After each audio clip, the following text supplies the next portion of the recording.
Bonjour, bienvenue dans ce nouvel extrait de la formation Power Platform. Durant ce tutoriel, nous abordons ensemble les tables de données dans Power Apps.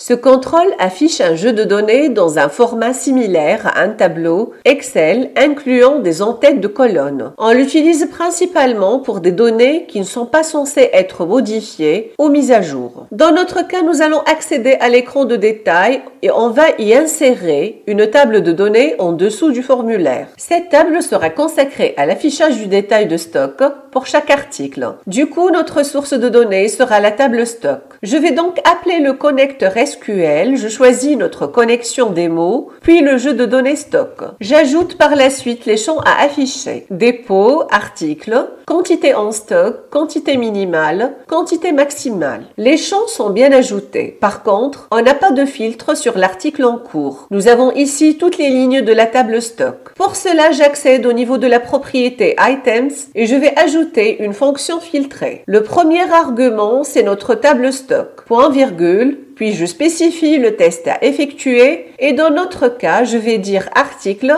est égal à la valeur de la carte référence article au niveau du formulaire ONO qu'on récupère à partir de la propriété texte. Filter stock article data card value 1 texte. J'exécute et là vous voyez bien que la table est maintenant bien filtrée. Pour cet article, par exemple, je n'ai aucune ligne affichée. Pour celui-là, j'ai deux lignes, une pour le dépôt FMC Toulouse et l'autre pour le dépôt FMC Paris. Revenons à notre table et on va découvrir ensemble quelques propriétés de ce contrôle. Maintenant que notre table est bien filtrée, on n'a plus besoin d'afficher le champ article. On pourra donc le supprimer et libérer ainsi de l'espace. Cette propriété ici permet de définir le message envoyé à l'utilisateur quand il n'y a aucun enregistrement à afficher. C'est la propriété NoDataText au niveau de la liste des propriétés ONO. À titre d'exemple, je vais changer ce texte par cet article n'est pas encore mouvementé. J'exécute et j'accède au niveau du détail de cet article par exemple. Donc, je sais à l'avance qu'il ne contient pas de stock au niveau de l'ensemble des dépôts. Et voilà le message qu'on vient de définir qui est affiché à l'écran. On pourra également modifier la couleur des en-têtes et personnaliser l'affichage des titres. Et donc, pour les modifier, je clique sur la colonne en question. Dans notre cas, je souhaite ajouter un espace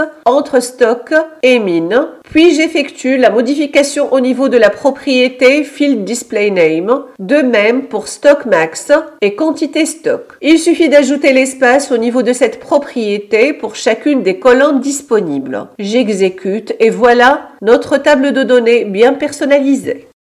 J'espère que ce tuto vous a donné envie de suivre nos autres vidéos et de vous inscrire à l'une de nos prochaines formations. Pour rappel, nos formations sont prises en charge par le compte CPF et le Pôle emploi. Si vous avez des questions, n'hésitez pas à commenter, on s'engage à vous répondre.